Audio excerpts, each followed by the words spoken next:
In the question he has given that the appearing axis is inclined to VP at 45 degrees, and we need to redraw the same position, second position top view itself. So now let us redraw the second position top view directly onto this 45 on the 45 degree line, such that the axis O01 points lies on the 45 degree line. So for that, what we will do is, how to redraw this figure is, take the distance from the apex point to the base corner of the pyramid, so base corner of that axis of the pyramid. So pick any one point on this 45 degree line and you cut an arc. The starting point I have taken is the apex point, that I call it as O, and the point where I have cut the arc, that point I call it as O1. So I have got the axis points on that 45 degree line now. So I say that this is my appearing axis inclined to VP at an angle of 45 degrees. So which was earlier, which was parallel with respect to VP in the second position. So now it is inclined to 45 degrees. So what I should do next is, I need to redraw the remaining corners. So which are the remaining corners? All the base corners A, B, C, D. If I just observe this figure, so here we are having A and C corners, so which are lying on the axis line itself, so the same horizontal line. So now what I'll do is, I'll take all those corners on that axis line, so that I'll take the distance from apex point to C, that is point C, take that distance.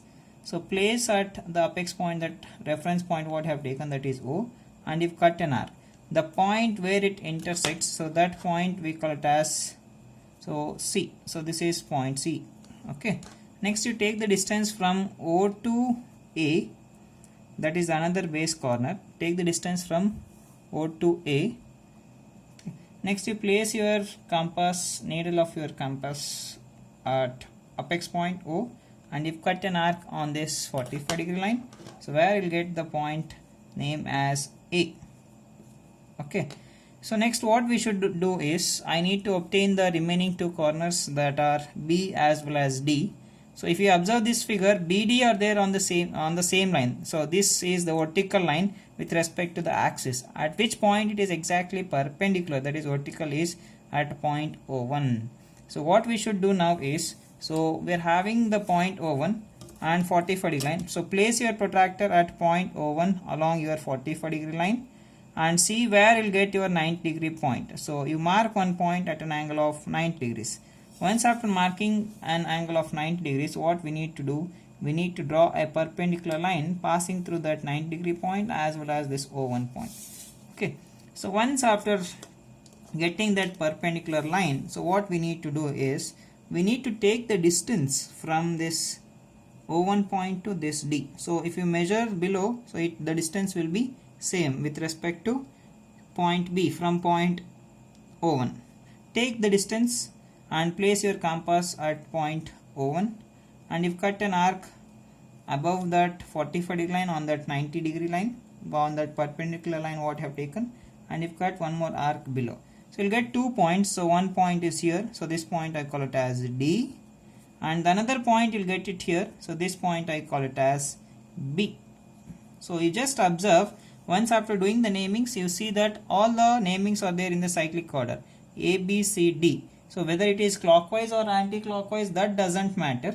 So we have to do the namings in the cyclic order. So now I have got all the corners of the pyramid. So you join all the corners, so as you are having in case of second position. So in case of second position, if you are having thick continuous line, you draw them as thick continuous line. So if you are having them as dotted line, you draw them as dotted line.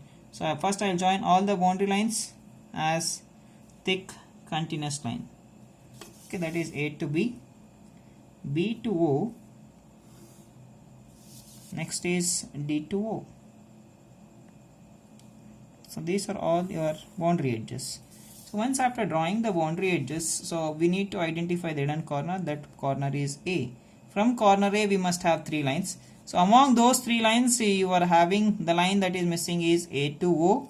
So that missing line we need to draw it as dotted line, that is dashes thick. This should be dashes thick.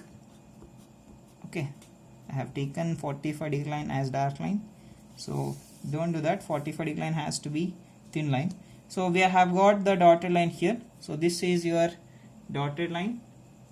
Okay, so A to O is dotted actually, so I am just pressing on that.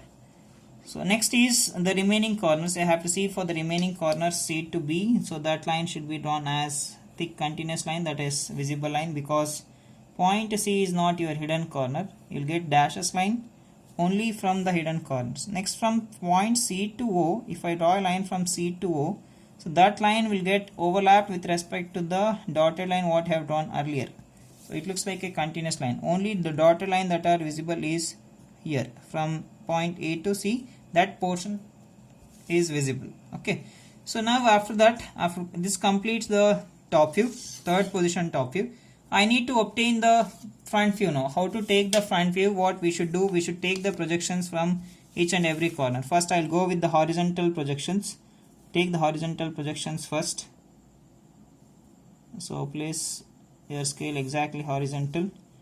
So why I'm taking horizontal projections first is because only 2 lines we will get. If I take vertical projections totally, we will get 5 lines. So whichever is less, so you start from there, that will be easy for you. So take the vertical projections to the required point. I have started from point A, so A to A dash is here, so A to A dash, so I'll get this point as A dash. Next is B, so B to B dash. B dash is the second line, so you take the vertical projections from B to B dash, so I'll get the point here. So this point is B dash. So all these lines has to be drawn as thin lines, thin projection lines. Next is C. So if I take the projections from C, so C dash is the topmost line, so you take the projections till there, so you'll get point C here. So this point I call it as C dash. So likewise, so D to D dash, that is the second line. So D dash point I have got it here. So this is D dash. So now I'll take the apex point. So apex is O, and you should extend it till O dash. So not O1 dash. Many of you take to this point. That is wrong. So you should extend from apex point to apex point in the top view to apex point in the front view. So apex point in the front view, second position, it is lying on the x line. Be careful here. Okay. So extend it until it touches the x line. So this point I'll get it as apex. So observe here, the slant edge is still there on HP. OA, that is what we have considered, slant edge.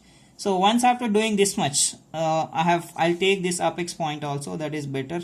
So from point O1, I'll extend it so until it touches this point, that is center line O1 dash. So once after doing all the namings, corners of all the base as well as the apex and axis points, so let us complete the figure. First thing after doing the namings is next step.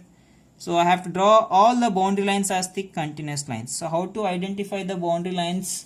So what we should do, we have to take the naming chart here. So from each corner we must have 3 lines. So first I'll place my scale between A to D. Can I place my scale between A to D? So do we have bond here? Yes. So if we are having the bond, so you can place it between those 2 corners. So once after placing your scale between those 2 corners, required corners, I have to see the remaining corners. I have to look at the remaining corners. So if I am getting all the remaining corners on the same side of the scale, so I call that line, whatever the line that I have considered, is my boundary line. That is A to D is my boundary.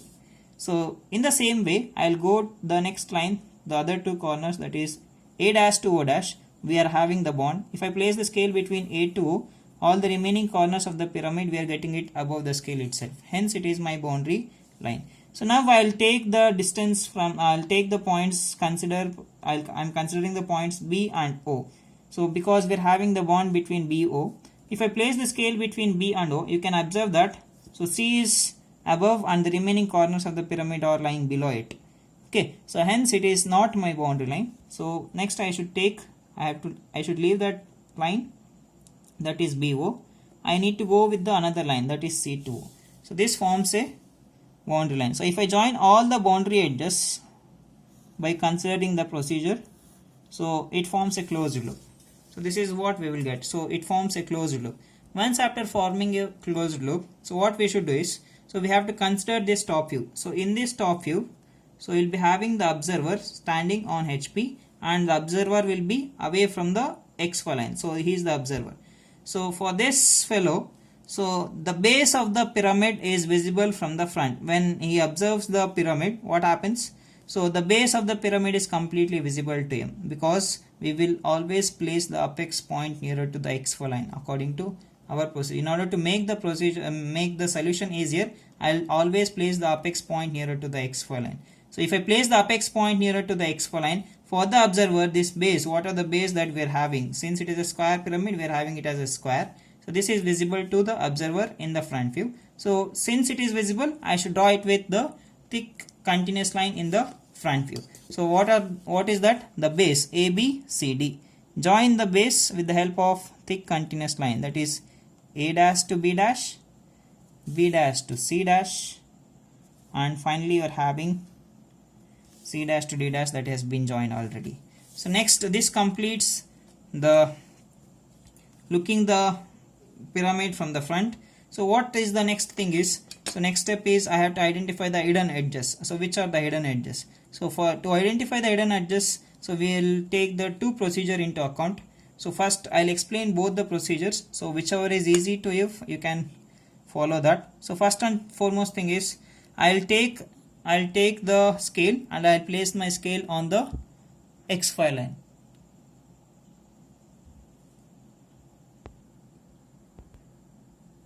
So I'll place the scale on the x5 line and I'll roll my scale slowly downwards. So I need to consider the three nearest slant edges, not the corners. I'll repeat, I have to consider three nearest slant edges. What is the slant edge? A line that is joining from the base corner to the apex point. Apex point is O. So nearest slant edge is, first slant edge that is nearest to the x4 line is OD, that is first exposing here.